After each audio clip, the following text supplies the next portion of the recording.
Well now, a huge welcome to you to my channel, The Magic of Java. This is my fourth book in the series, and this is called The Phoenix and the Creatures of Darkness. Now I want to emphasise that this is a novel, and only a novel. Yes, it is based on real people, even some celebrities, and real events. But I need to apologise to you if you feel you've identified yourself, because that was never my intention. The intention is for this simply to be a novel, an entertainment for you. Time. I've long since concluded that time is a mere constraint on human imagination, that time and space provide the rules by which we describe what we call reality. I've also been sharing thoughts with a Canadian magician, Douglas Batchelor, who rather profoundly said that all magic is about the timeline. Theoretically, I understand the only reality is the present, and that the past and the future are mere projections of the present, a thought my old friend Dave Goddard shared with me when I was last in Shrewsbury. I've also argued that the future influences the past every bit as much as the past influences the future. But at a practical level, I've never really understood this. I've been convinced that at least a part of our psychic existence is characterised by the relativity of space and time. Carl Jung, Memoirs, Dreams and Reflections. I now meditate every time I pray. Not for long, but meditating 5 times a day is opening up new ways of thinking to me. My father now often appears in my meditations, and one day he explained to me that nothing is real nor has substance, because everything is an illusion from the present. So my memories of narcissistic abuse by my mother and ex-partner are simply illusions designed to enlist a feeling in the present and project a future based on this illusion. My father kept repeating that these are simply roles being played to assist me in my learning. What I think he means is that I am indeed creating the narcissism and abuse from my own constructed memory. Of course, narcissists are playing out roles that they learnt in childhood rather than confronting their inner child. The simple way to break free is no longer to create these memories and to hold on to the bliss that I felt when the light moved through me. Now this may seem profound, but it's even more profound than its immediate consequences. You see, I've also argued that the world's current situation is one of narcissistic abuse, and that the assumptions of narcissism have permeated our every institution. But these are constructed memories which lead to a dystopian future. Then when we break this cycle by not dwelling on the memories, I have heard spiritual thinkers, especially Buddhists and magicians, arguing that change is created by constructing and believing a different future, and this is probably true.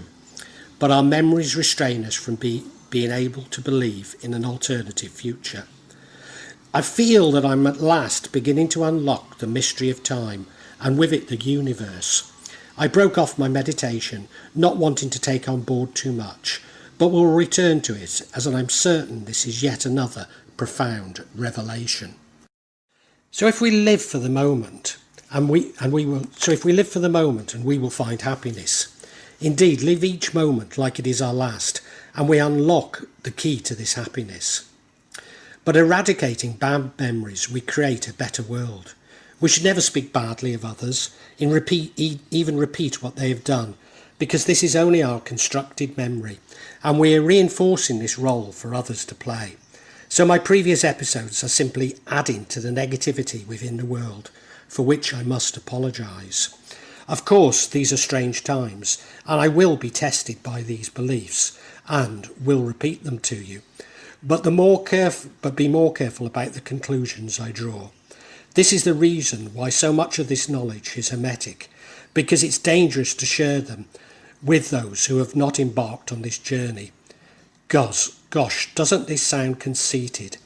And maybe this is the reason why I find it too hard to follow my own advice. You see, I'm a truth seeker.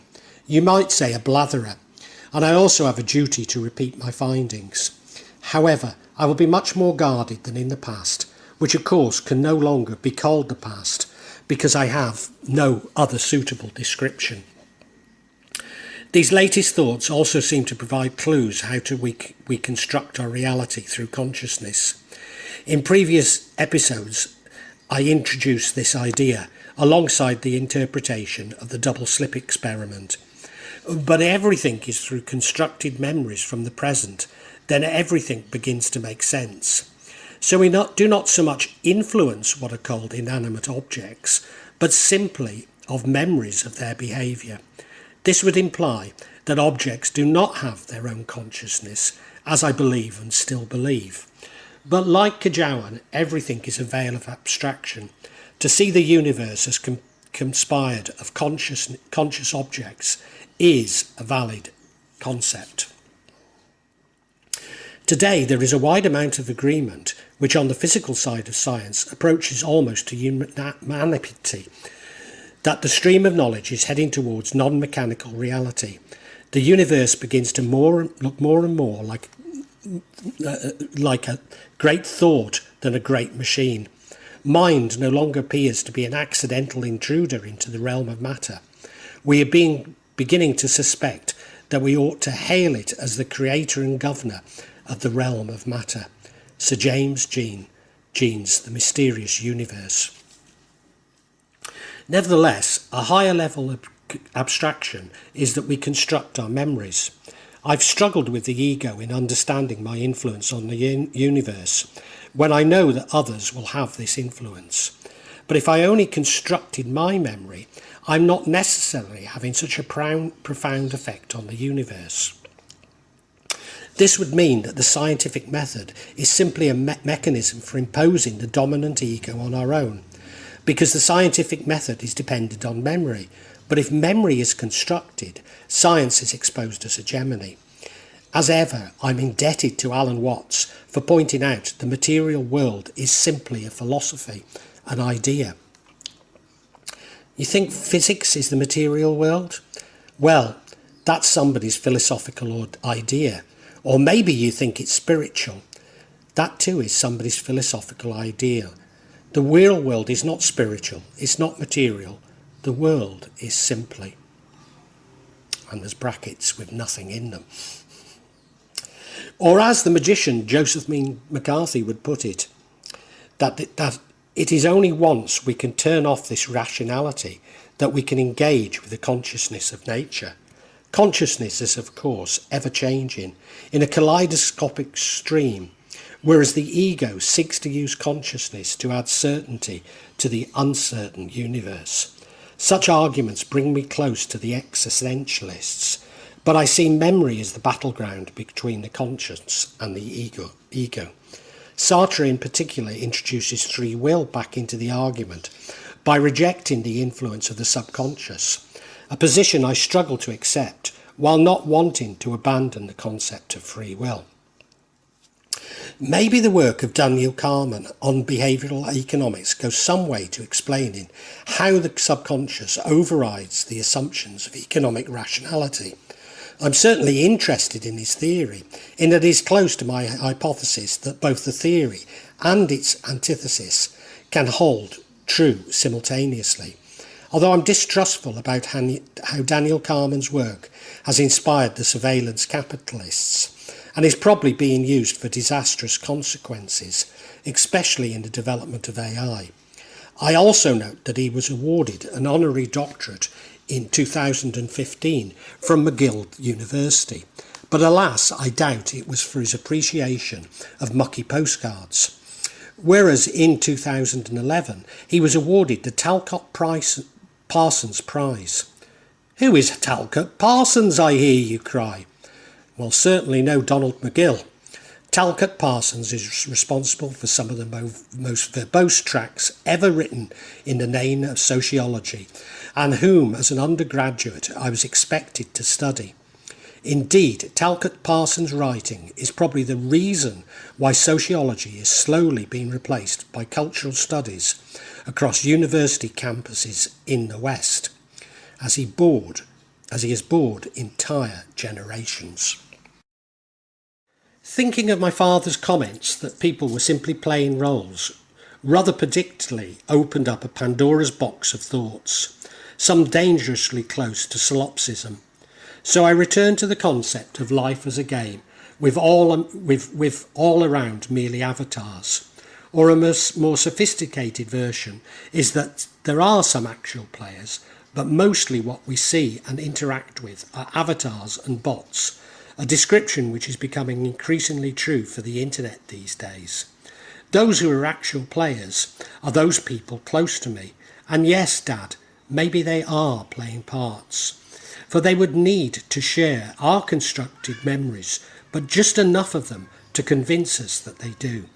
Maybe we were born with the light and our mission is to shine it on the world, and these avatars are those who have lost the light in the game of life, a position we all know and have been in.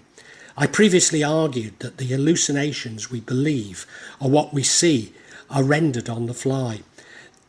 That is, the full detail only exists when we need it to exist. But could this notion be extended to include everything?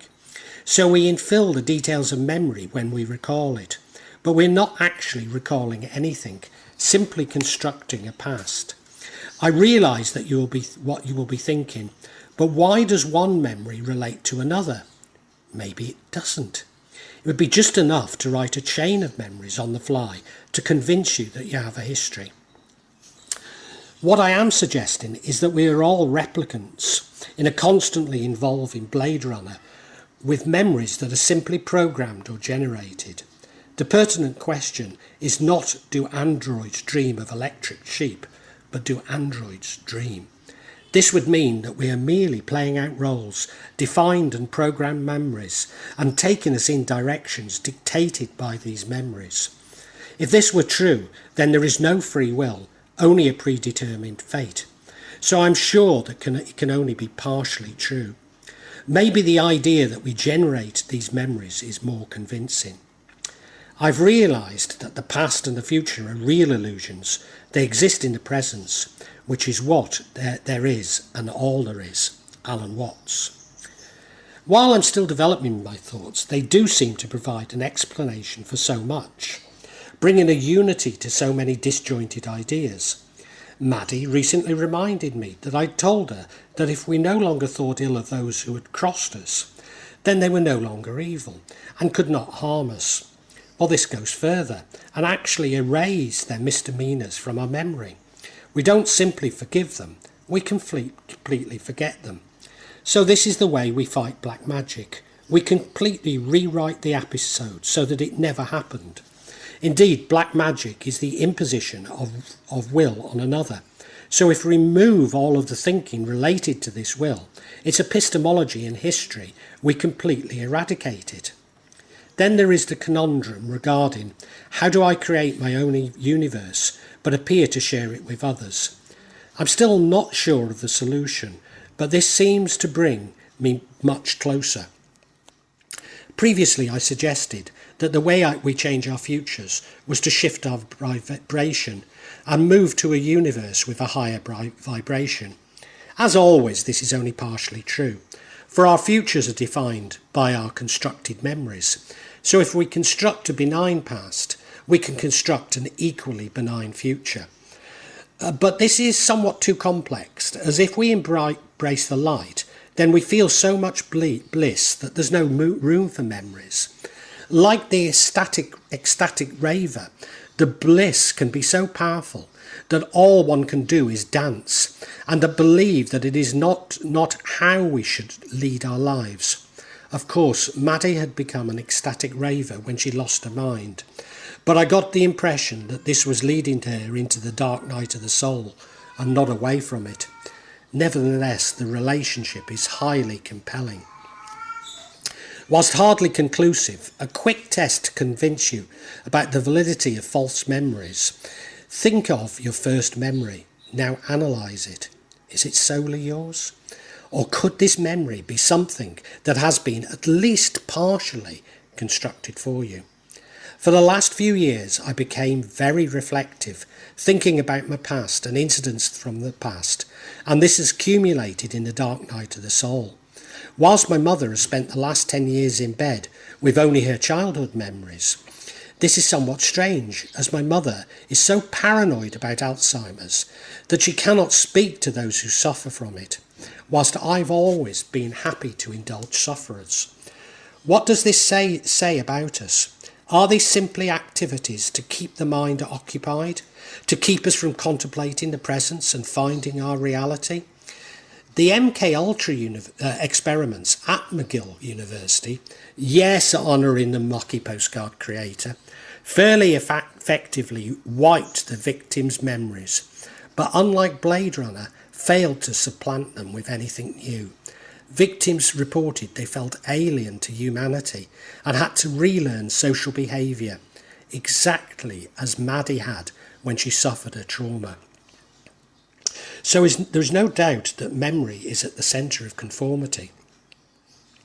But is this actually how we are controlled? Although there's no universally accepted definition of dreaming, some psychologists believe that dreams are memories, or at least contain partial memories. But could these actually be constructing these memories?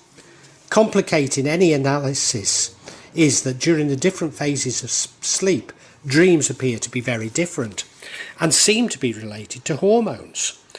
Although most of the more materialist scientific experiments on dreams, dream labs, only associate them with very recent memories, episodic memories, performing an important function of clearing things from the memory, so that our minds are not about remembering things, but eradicating memories. There is, however, a recognition among some psychologists that dreams can help to develop long-term memories, rather than, as I have argued, create them. However, we only remember dreams from the times of rapid eye movement, so these studies only report on a small proportion of our dreams. Jung recognises the differences between the Western approach to dreams as somewhat explaining our static world, and a more Eastern view that our world cannot be so readily explained without the individual, a view which has clearly influenced my own thinking. Jung sees dreams as expressing important issues for the psyche, through symbols, hereditary factors of primordial origin. Indeed, Jung also believed dreams to contain messages from our ancestors, which would link dreams to karma. It is this approach to dreams which probably explains why it's sometimes difficult to distinguish between dreams and memories. Recent research by Spano et al. Suggests that dreaming is a part of a continuum of spontaneous, constructive thought and imagery continuously generated across the sleep and waking states. Conversely, Freud believed that dreams were manifestations for the future, a wish fulfillment, albeit with hidden meanings.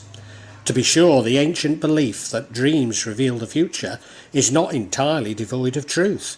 By representing us to a wish as fulfilled dream certainly leads us into the future. But this future, taken by the dreamer as present, has been formed in the likeness of the past by the indestructible wish. So Freud is tapping into the traditional interpretation of dreams as foretelling the future, something I have become only too familiar with since marrying Maddie, but do have some confidence in. The dream is distinguished fulfillment of a suppressed or repressed wish. Sigmund Freud, Dream Psychology, Psychoanalysis for Beginners. And nevertheless, Freud did also believe that dreams can erase undesirable memories, often from our childhood, memories which are not accessible within the waking state, a concept which Jung also develops. Activity has come from those initial fantasies and dreams which began in 1912, almost 50 years ago. Everything that I accomplished in later life was already contained in them. Carl Jung, Memories, Dreams and Reflections. So if I am correct that memories are constructed and influence our futures, this would unite the theories somewhat uncannily. I return to the comment my father made that my ancestors were looking after me. So could dreams be being constructed, at least partially, by my ancestors? Or am I also constructing my ancestors and their influence on me? But then I'm simply a man who lives up a mountain in Java growing fruit and vegetables. It's only my ego which leads me to believe that my thoughts are profound and that I should explore a theory of everything. I'm not Einstein, Stephen Hawking, Nietzsche, Sartre. No, I'm just a man who has constructed bitter memories of narcissistic abuse and tried to find a meaning to it. A man who's been too weak to do the right things in life, but by good fortune found his soulmate on the other side of the world. A man who's been taken in by conspiracies and allowed others to construct his memories and reality. A man who is so narcissistic himself that he believes others will find something interesting in his story. Narcotics generally reduce dreaming, and that is probably the reason why they, including those intended to induce sleep, fail to result in a good night's sleep. Hallucinogens, however, induce a dreamlike state, and this is probably why they're believed to have a very positive psychological effect. I do not wish to dwell on this, simply to add it to the mystery that is dreams. So where does that leave the past and history? Along with the rest of human knowledge, something that is constructed to trick us into a pessimistic future. We fooled ourselves that the artifact from the pasts are objects which allow us to comprehend the past, even to read the future, when in fact they're simply parts of the hegemony which is used to control us. The historical documents we put so much faith in are more testaments to the manipulation of truth than embodying any real truth. History is written by the victors, incorrectly attributed to William Churchill, myself included in a previous episode. I have to admit that this would include my tarot readings, as they allow me to impose my view of the future on others based on my constructed memories of the past. So they are indeed a form of black magic, however ethical we believe ourselves to be. For like all black magic, they impose our will on others. But I think I must reflect on ethics once more, along with how much I should disclose. But these are hardly bad things to contemplate. The cynics and amongst you will be shouting, "No! What about 2 world wars, slavery, the Holocaust?" But that only goes to prove my point. For these horrors are designed to ingrain themselves in your mind and project a future of crime and punishment, authority and servitude. Then how to interpret the dark night of the soul and the light? Well, the light is simple. It's ultimate love. As a Muslim, it is that brings us closer to Allah. But I recognise that any supreme being would apply. It is about how we should live our lives as God intended, and not the constructed reality which dominates our thinking. Whilst the dark night of the soul is a memory reset, all of our deepest and darkest thoughts are leaving our subconscious. I suspect to make room for more, but it'd be lovely to believe that the memory could be eradicated. It is necessary for these constructed memories to leave so that we can embrace the light and remove the restrictions to our thinking. There comes a time in your life when you have to choose to turn the page, write another book, or simply close it. Shannon L. Adler. Returning to my father's comments that we're all playing roles, could it be that we conform to the role of a dominant thought pattern? that whoever feeds us the dominant thoughts, we simply follow, albeit we may disagree with them and maybe even find them abhorrent, but are unable to break free of them. Could this explain the atrocities which have been committed in the past? Which, of course, is a construct. The concentration camps guards were less concerned about the consequences of not following their orders, but simply unable to create a stronger role in reality. Now, thinking of world events, is there a Svengali orchestrating our memories and feelings? It certainly feels that way. But you might like to think of this as a dominant thought as constructed by the devil and those of us resisting our inner spiritual fight. I personally don't go that far, nor even this Svengali is a human form, however evil may we perceive them.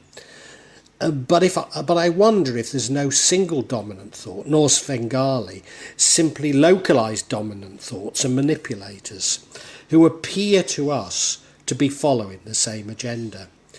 But if we were to deconstruct it, we would find it to be far from unitary. So again, it not only needs to conform where it intersects, and even then it is written on the fly. Now, if it's being written on the fly, we really can change humanity quite dramatically and quickly. We just need to free ourselves from the constraints of time and space. If we look at the history of industrialisation, it's been a battle fought over and about time, so that time and time constraints have been imposed on us. This is encapsulated by mill owners employing knocker-uppers and a modern-day equivalent of the alarm app on our phone. In a previous episode, I admitted that at the sign of the first cuckoo was no longer greeted by a day off at my primary school, but the emergence of a jasper, wasp, or thunder would disrupt a lesson for a good 20 minutes. So time has been commodified and is something to be bought and sold, and above all hoarded. How can this be when it's only a construct? The measurement embodies a simple relationship. Those who are employed experience a distinction between their employer's time and their own time, and the employer must use the time of his labour and see it is not wasted. Not the task, but the value of time when reduced to money is dominant. Time is now currency, but it is not past, but spent. E.P. Thompson. Indeed, it should be apparent that all time is now commodified. With mobile communications, workers are expected to be tied to their desk 24/7. There are no saints' days nor Sabbaths, no time is special nor sacred. So the employer no longer buys your time, but owes you in a modern version of slavery. I recall taking some time off work after contracting the measles from Branwell.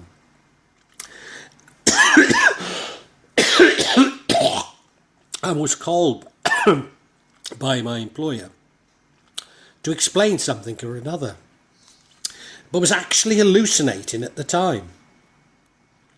Ironic that the time clock, once the crucial tool in imposing time discipline on employees, would be a welcome tool to imply time discipline on employers.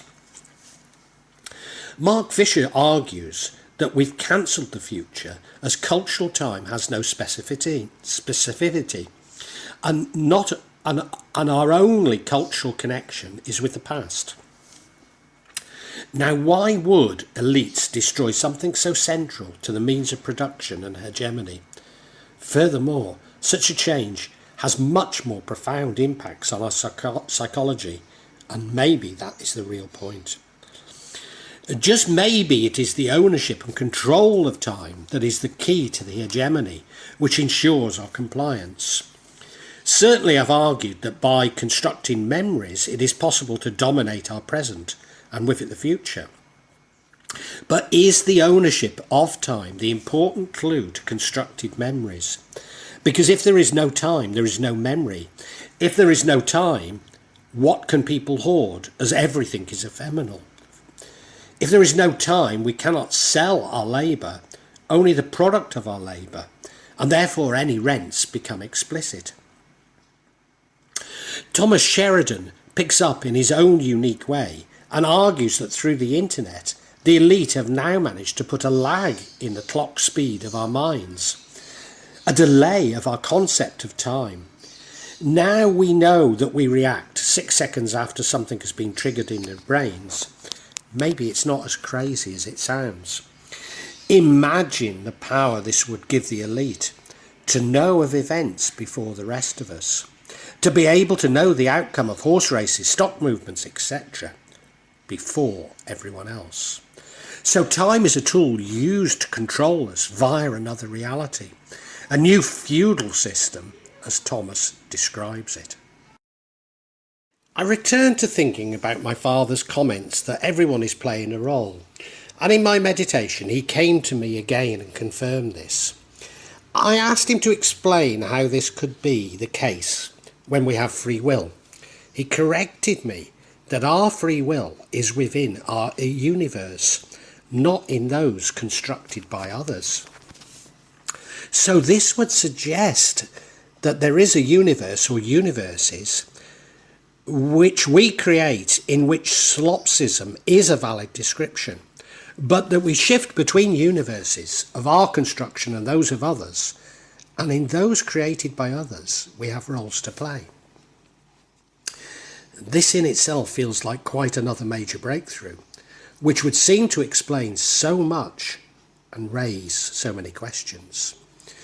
In our own constructed universe, anything is possible, and we are only constrained by our beliefs. So ghosts, spirits, angels, devils may all exist if we want them to do.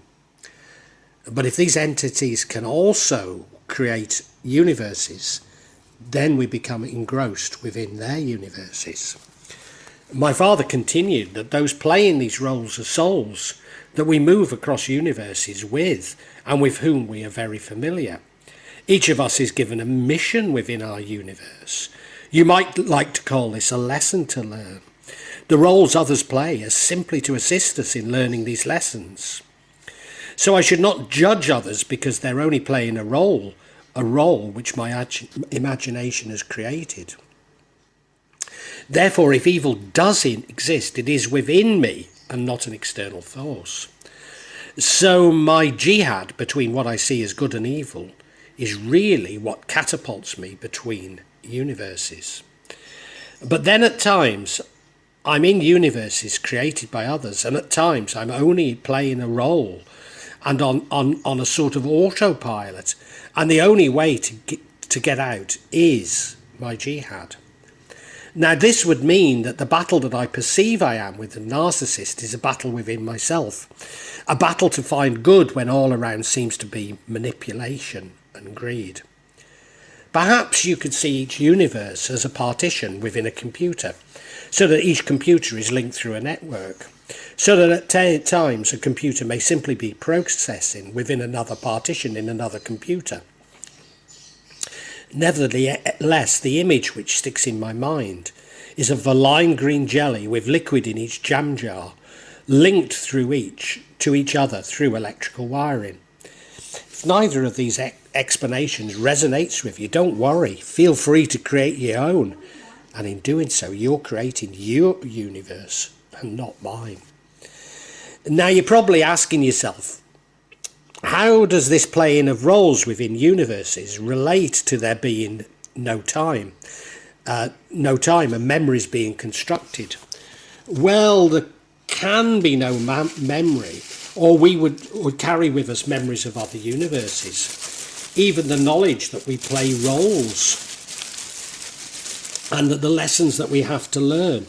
In terms of quantum physics, this would reduce entropy. So memory must be created on the fly within each universe. Now, what does this tell us about the current state of the world? Well, it's not that those in power are playing a god. They believe that they know better than humanity, and what is for the best of you for humanity. That humanity has to be shielded from the truth and from debate on the future. So they're creating their own narratives to impose on the rest of us, which is, of course, imposing their universe. But there is assumption that all in power share the same narrative, when the evidence suggests that they do not. Yes, they may cooperate on certain issues, but in the long run, those who believe in the law of the jungle will themselves live and die by the laws of the jungle. There is also the assumption that by brute force they can prevent us from creating our own narratives, and therefore our alternative universes. In short, they're creating a Tower of Babel, which is bound to tumble. It is just the point at which it tumbles. The lesson being that anyone who plays at God will ultimately come to no good. Indeed, there can be nobody who is happy with the correct direction of the world, with the current direction of the world. But too many have invested in this calamitous direction. So ultimately, the only outcome is the collapse of all that we know and believe in. It seems to me that the crisis in the world is a crisis of knowledge.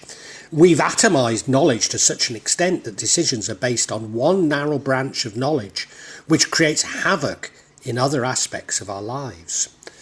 An alternative way of seeing this is that the Enlightenment has run its course, as objectivity has been replaced by malignant subjectivity. Everything has been replaced by nothing, reality, a narcissist fantasy. Now, I could argue that we no longer think holistically, but it's much simpler than this. We've dispensed with common sense in favour of expertise. We have also internalised the scientific method, that we believe that once something is disproved, or indeed proved, which is an intellectual fallacy, that it has been disproved forever. And there is never a need to revisit it. But I found that theories can simultaneously be true and untrue, and that we cannot reject the counterfactual. Perhaps this is best conceptualised as the seeming contradictions between the material and quantum physics. But I believe it simply cannot be explained in terms of size. Our leaders, instead of being brave enough to challenge the experts, are too frightened to step out of line and contented to make money on the side of these decisions. Common sense will prevail, and ultimately we will all laugh at the increasingly desperate attempts by experts and politicians to convince us that black is white. Eventually we will understand that what we are told is freedom is servitude, that everything we've been told is untrue. It'll be a case of the emperor's new clothes, and the fall of the tower will happen so quickly and naturally that we'll all be shocked. But then begins the difficult task of building the world for us to live as God intended. A world in which we no longer trust politicians, business leaders, universities, hospitals, banks. In fact, a world in which we turn our back on those proffering solutions. Maybe in years to come this will be seen as a second Dark Ages. But there was a purity and simplicity in the first Dark Ages. And maybe we need to embrace this once more. I was shaken to the bone when Maddie explained all of this to me with beautiful simplicity that she is prone to come out with. You see, Maddie told me that she hates it when people use the words if and why, as they just complicate the world. I decided to check that I understood what she was saying, as it is truly profound. So I asked her to explain the health crisis.